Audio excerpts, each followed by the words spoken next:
Well, good afternoon, everybody, or good morning, depending on where you're from, where you're at, where you're listening to the Snowbird Expat Radio podcast. I have Sharon Conrad with us today, and she is with Hanson Crossborder Tax, and she is one of our partners that we rely on heavily when it comes to cross-border issues and having another expert on our podcast. And once again, I apologize. This is for expats up here that moved to Canada. A lot of the conversations we're going to have is going to deal with our friends, the Americans moving to Canada. I do apologize. We do have a show coming up. And Sharon, I think you know David Lazan. Yes. He's from Buffalo. He is an estate planning lawyer from Buffalo. I had lunch with him last week in Maui at Mama's Fish House. And we're going to have David on the podcast on December the 20th. So, well, that'll be an interesting one. It will be very interesting because there's lots to cover. And this podcast is becoming so heavily weighed towards expats. And I encourage people to call in and give us some ideas for how we can help the Canadian snowbird audience and provide them with some great tips. So Sharon, welcome to the show and thank you for your time. Thanks and like for a lot having of me. it. Yeah, like a lot of accountants that tell us a little bit more about Hanson Crossborder Tax, and then we're going to get into some really technical stuff today. So I do apologize for those snowbirds, but we are going to be covering some issues for expats. Tell us a little bit more about cross-border tax, Hanson Crossborder Tax. So Hanson Crossborder Tax is a private boutique firm. We're in Oakville, Ontario. We've been around for about 7 years, and we focus exclusively on Canadian and U.S. tax issues. So our clients are diverse from, people that are just relocating to the U.S. or Canada, executives, athletes, entertainers, estates, high net worth, business owners. If you have a dual Canadian US reporting requirement, then and the more challenging it is, the more interested we are. So that's what we do 365 days a year. And you don't take any breaks for Christmas or Easter or birthdays or... I don't, but we do. We do close for some of the holidays. We have to give everybody a chance to recharge. But yeah, it's not just a seasonal business. We're here all year, and believe it or not, I mean, when you're dealing with two different jurisdictions with different laws, every day is busy, and no 2 days are the same. Well, like a lot of entrepreneurial people, sometimes Christmas, birthdays, and Easter become more of a hassle because we do tend to be very busy. So you mentioned you're a boutique firm, and tell us more about your professional career, because I know a lot of people that do come to the realization that it'd be better to serve clients in a boutique rather than the bigger firms. You did have some experience with, I think it was KPMG and also Deloitte. So tell us a little bit more about your professional career. Sure. So I'm actually a maritimer. I started my career over 20 years ago in Halifax with KPMG. Started right at the entry level, tax technician, learning from the ground up U.S. tax and Canadian tax. So I've been involved with it for all my life, all my professional career. I've slowly moved into the personal tax area, while I had a background exposure to corporate work.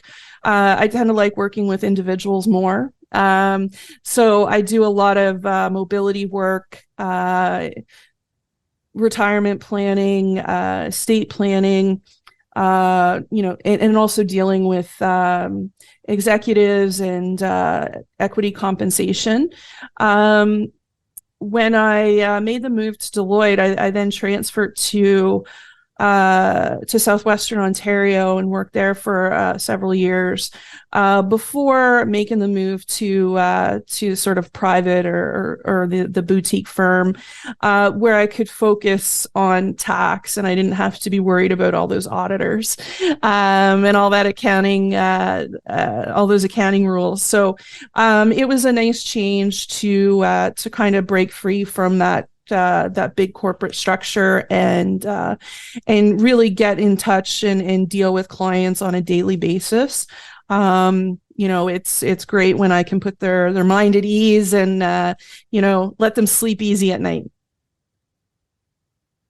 If that's possible with cross-border issues. I try, but no guarantees. And I do apologize because I just kind of rolled back a little bit and I crossed my legs and I almost exposed the fact that I have my wife picked out a really nice shirt from me today, but I have shorts on because I'm in Maui and I'm almost exposed myself for my shorts. So I do apologize. But, one of the first questions we have today is we know that a lot of these Americans that come across to Canada, their employer has either granted them RSUs or RSAs. And I apologize, I'm using acronyms here. But Sharon will point out the differences, what is an RSU and the difference between an RSA. So you've got, we want to hear your wisdom here. Yeah, I have a lot of clients from the tech industry and, equity compensation is very popular form of remuneration there. And, most of the clients that I speak with a lot of them are coming back to Canada after being in California for a number of years and have a lot of these different equity assets, right? And a lot of them really don't understand what the terminology means or how they're taxed. And so part of what we do is try and educate them on that. You mentioned restricted stock units, which is RSU. And restricted stock awards, which is the RSA. A lot of people use the term restricted stock interchangeably, but it's a bit dangerous, especially when you cross the border, because the RSU and the RSA are different, and they are treated differently north of the border. So there are situations, particularly where you have U.S. citizens or green cards holders that are moving to Canada because they still continue to have that U.S. reporting requirement. So if we look at what an RSU is, it's a type of what they call phantom stock award or stock option, and it can be settled in one of two ways. It can be cashed out, which is common, or it can be settled in stock. And what it is the unit is pegged to the stock. Usually it's on a stock exchange, but it is pegged to the stock. And so that's why typically, unlike a stock option, there's no cost to acquire the restricted stock unit. So they're usually vesting on time. Common is 3 to 4 years.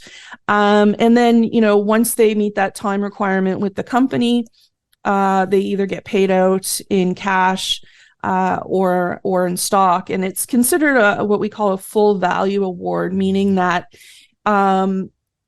you're going to be in the positive regardless, because there's no cash outlay from the employee. The restricted stock unit is full. Of course, you have to account for the taxes as well, but the restricted stock units are fairly common, both sides of the border, and they're treated the same. There's one, the Canada Revenue Agency recently came out with an administrative position, an interpretation regarding how the restricted stock units are to be sourced. And that's a different concept than than just having that employment income. And so there is a bit of a disconnect between how the US does it and how Canada does it, which could impact foreign tax credits. So that announcement came out within the last year. So those individuals that are responsible for writing those programs need to be careful on the wording when it comes to the vesting period. The restricted stock award is different in that instead of just getting a promise for cash or stock, you're awarded the stock up front, right? And then you have vesting conditions. So, you have acquired the stock, you just can't transfer it, you can't sell it, it's just sitting there. But typically you have voting rights and you have you have entitlement to dividends as well. So those are the two sort of restricted stock awards that we have. And the difference with the restricted stock award, or the RSA, is that in Canada, those restricted stock awards are taxed at grant, and in the United States, they're taxed at vest.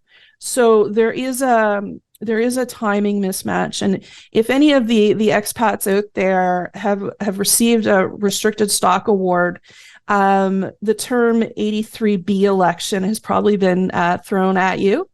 And really all that is, it doesn't really have any impact from a Canadian standpoint, but what it does is it mirrors the Canadian treatment and allows you to be taxed at the award point, when presumably the cost is nominal, and then anything after that would be considered capital gains. So the timing of the recognition of the taxable event then matches Canada. So that's one question I get a lot with respect to the restricted stock awards. But you'll see in Canada, the restricted stock award is not as popular as in other countries. We tend to stick with the stock option or the restricted stock unit. Now, is one becoming more common than the other? An RSU? Yeah, the RSUs are becoming a lot more common for a few reasons. One, it's a little easier to administer because the vesting dates are preset, right? They're usually based on, an anniversary date. Stock options are typically, it's at the leisure of the employee when they want to exercise the option. So you get into a little bit more of administration. You also have the cash outlay that's involved with the stock option. In recent years, a lot of stock options have gone underwater, so that's been a big issue as well. So the restricted stock units are effectively, it's a bonus program, right? It's a bonus that's linked to the stock of the company. And it's relatively easy to administer, especially if your company is on a stock exchange. You would get a third-party company like ShareWorks, for instance, to manage and administer it from a financial point of view. The restricted stock award is less common. You see that a lot with startups. People tend to call it like founder shares. But restricted stock awards typically aren't popular in Canada, and they're getting more rare in the United States too. So let's say I'm an Amazon US employee. I moved to Canada. I've got these RSUs, not in my back pocket, but with the CompuCenter or Computer Center or whoever that third party administrator is. Sure. How are those taxed, those RSUs? So let's say they're not invested.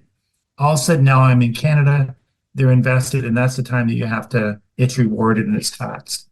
How common is that? It's very common. The border, now that, for that brief period during that I'm not going to mention, there wasn't a lot of mobility, but the mobility is back, right? And we're so close to the US. There's a lot of employment-related travel across the border. We could have a whole other podcast on that.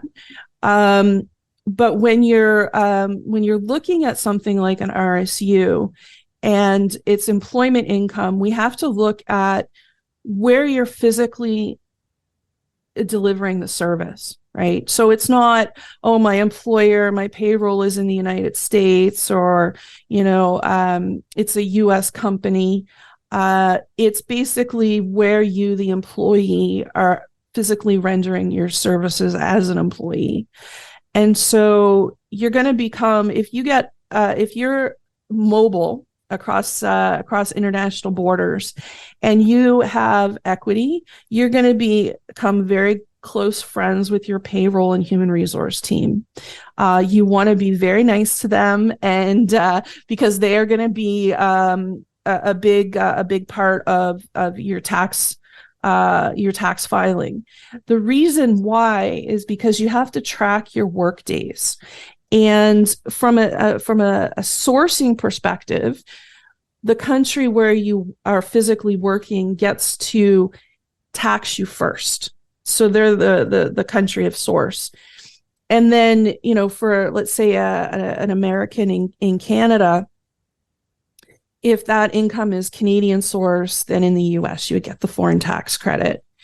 What happens is when you move to Canada with, let's say, a restricted stock unit, there's going to be some trailing income until all of those units have fully vested that were awarded in let's say, the United States. So you're always going to have some sort of taxable income until those awards are all vested.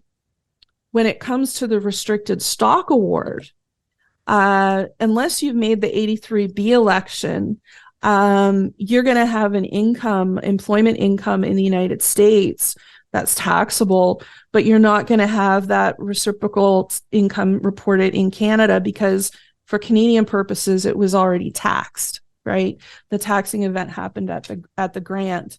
So that could, depending on how it goes, it could have an impact on your foreign tax credits. But in that case, if you haven't been living in Canada for all that long, or you're anticipating moving to Canada, you may want to look at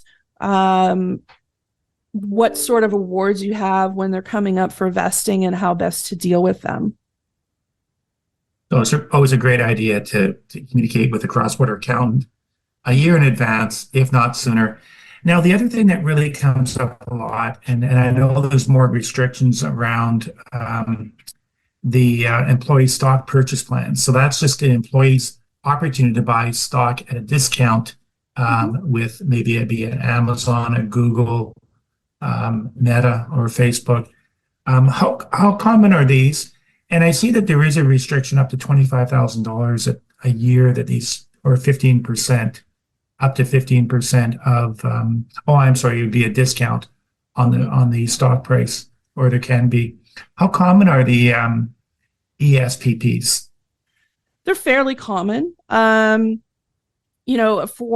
companies that don't want to have a formal stock option plan, the employee stock purchase plan is an easier way to get employees to invest in the company. In the US, it's very common because a lot of people invest and put it in their 401ks. The $25,000 limitation, that's for US purposes, to have it be a qualified ESPP. I see. And a lot of people think that an ESPP is a stock option, but it's really not. It is a stock purchase plan. So what happens is, let's say 15% is withheld from each of your pays. It goes into a pot, and at specific times throughout the year, the purchasing period, whatever's in the pot based on the fair market value, you get your shares. That 15% usually the safe harbor discount is 15%. So the 15% discount is employment income, right? Because you are getting a benefit. You're getting a share worth, let's say, $100, but you're only paying $85 for it. So that does get taxed, but it also gets added to the cost base, right? So that's important to track as well. A lot of the broker statements that come out of the US typically would only pick up that $85, not the additional income. So you don't want to pay capital gains on something you've already paid tax on. So that's important to track.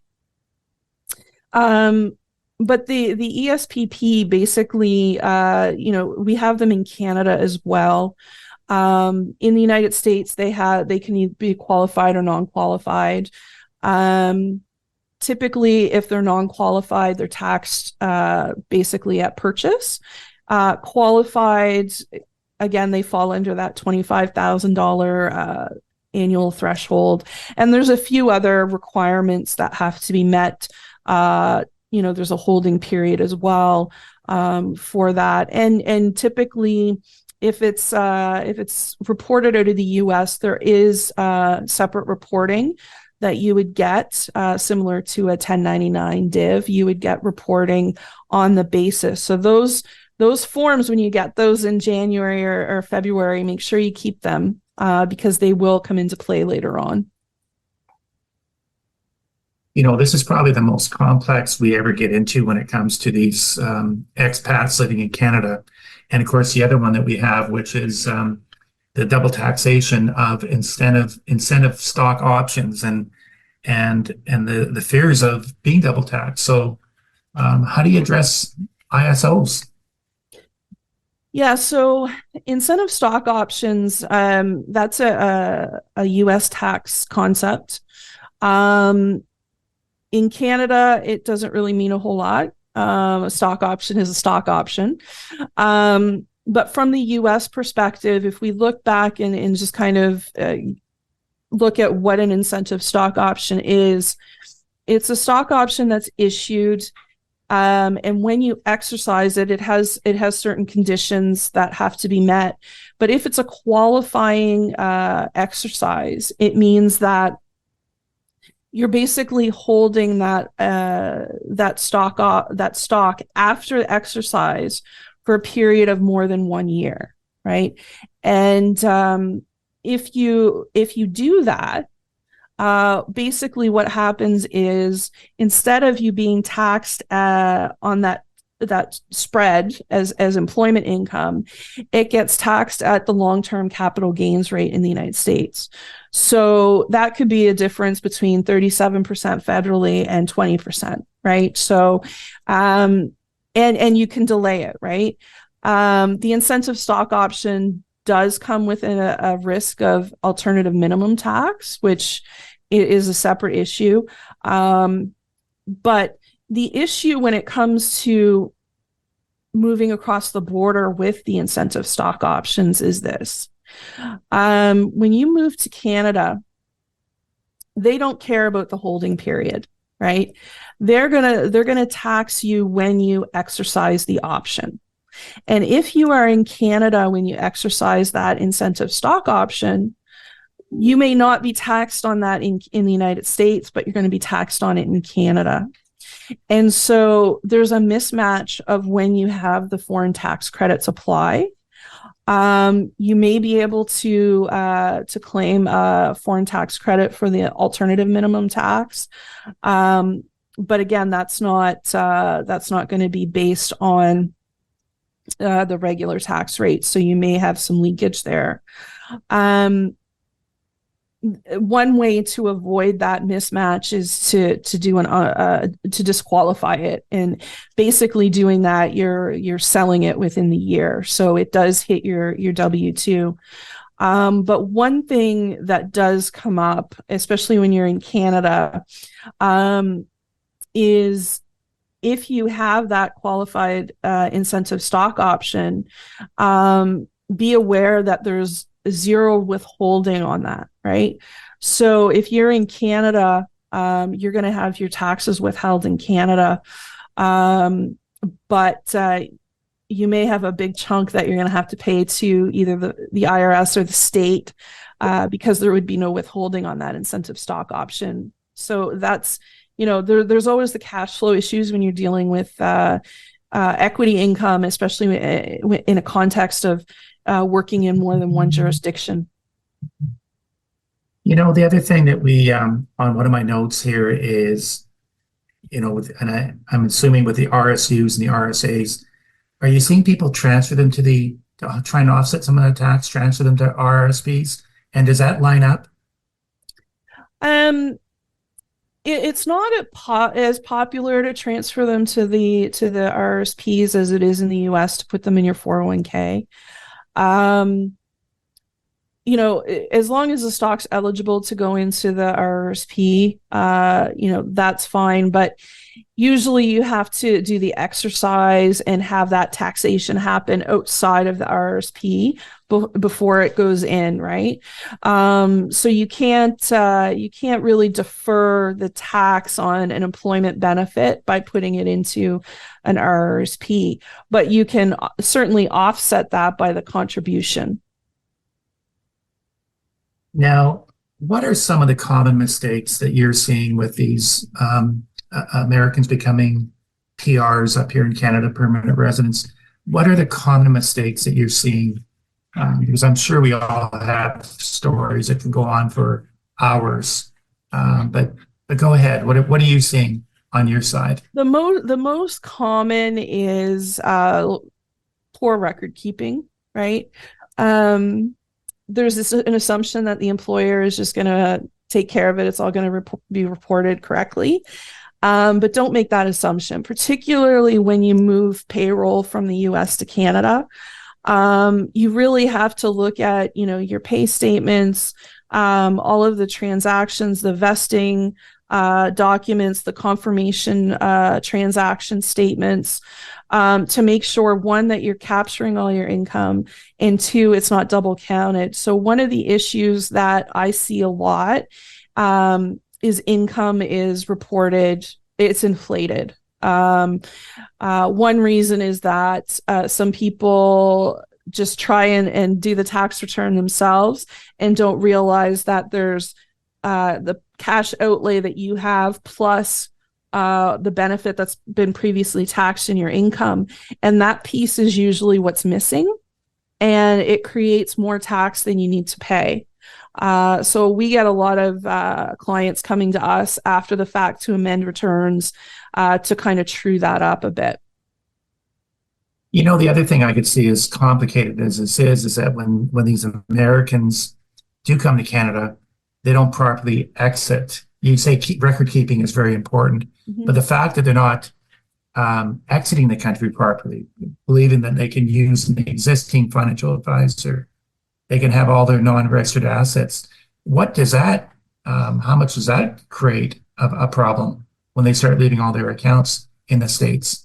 Yeah, you have a lot of do-it-yourselfers who want to manage their own assets, and that's one thing. But there are nuances when you cross the border. I've seen numerous times where a client will update their information with a bank or a financial institution in the US. And once they get that Canadian address, we can't handle your account anymore. So when it comes to things like equity compensation, you may not want to sell or liquidate those shares. Those shares may not be transferable to a bank in Canada. You may have to liquidate and then repurchase. So there's depending on who you're working with, there could be a few steps involved. It may not just be a matter of clicking a few links on your computer to have it transferred to Canada. It may cause some taxable events happening.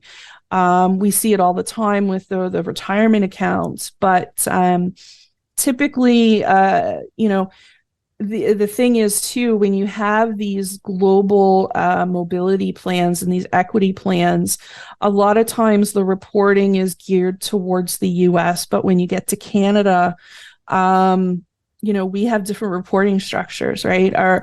For example, our capital gains are weighted average, not first in, first out. You get a step up in basis when you move to Canada. That's not reflected on the US reporting. So there's a lot of different aspects of moving across the border that people might not think about.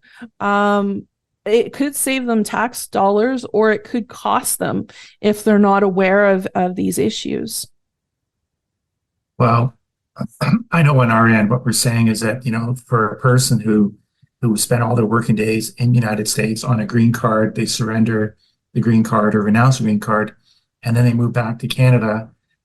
There's issues on how you can manage those assets. But when you start getting in these, it seems like the second and third wave of these people that are choosing to work for the Amazons and the Facebooks in Canada, it just takes so much more experience. And that's what we're grateful to have people like yourself that we can work with, because it is overwhelming, not only for, a lot of advisors, but the clients themselves. So we definitely need people like yourself. Before we let you go, what's the last thing that you want to you'd like to tell people out there that what they should be concerned about? Well, there's a lot of things to be concerned about, but one thing I would caution, as with everything, be careful about the water cooler conversations you have. When it comes to tax, each situation is truly different. One small fact could change how someone is taxed in Canada. So I get a lot of calls and people talk, my coworker, his situation is the same and he doesn't pay tax in Canada. I don't know what the other situation is, but it can't be the same if you're not paying tax, right? So family plays into it, where you're considered a resident. And those residency issues pop up a lot because people assume I don't have a green card, I'm not taxable in the United States, or I've given up my green card, I'm not taxable in the United States. That's not necessarily the case. You have to dig a little bit deeper, and just do your due diligence, right? Get an opinion, get a second, third opinion if you want. But somebody that's giving you that opinion should be aware of all of the factors, not just, your employment situation, but you have to dig into, unfortunately, we have to get a little personal, and dig into your family situation, where you're living, what, how much time you're spending in various countries. It's not always a slam dunk. So try not to get misled by, I haven't been in the US for 183 days, I'm fine. That's that's a falsehood, and it could get you into a lot of trouble. That brings up a great, when you talk about people around the water cooler, we have so many snowbirds that are going down south, and they're taking immigration, a little bit of immigration, a little bit about tax, the 183-day, having to file the 8040. Yeah. And they take these two little things and they shake it up and they start to serve it to all their friends. And snowbirds, depending on where they came from, if they have that A personality, they know everything. And I'll tell you, there's a lot of this cross-border space is complex. You do need a great cross-border accountant. We know you need a great immigration lawyer, and find yourself a cross-border advisor that's well experienced. So, Sharon, thank you very much for your time. And I always close off by saying the world is small, be kind to all. Yep. And we appreciate what you do for our mutual clients. Thank you very much. Thank you for having me. It was my pleasure.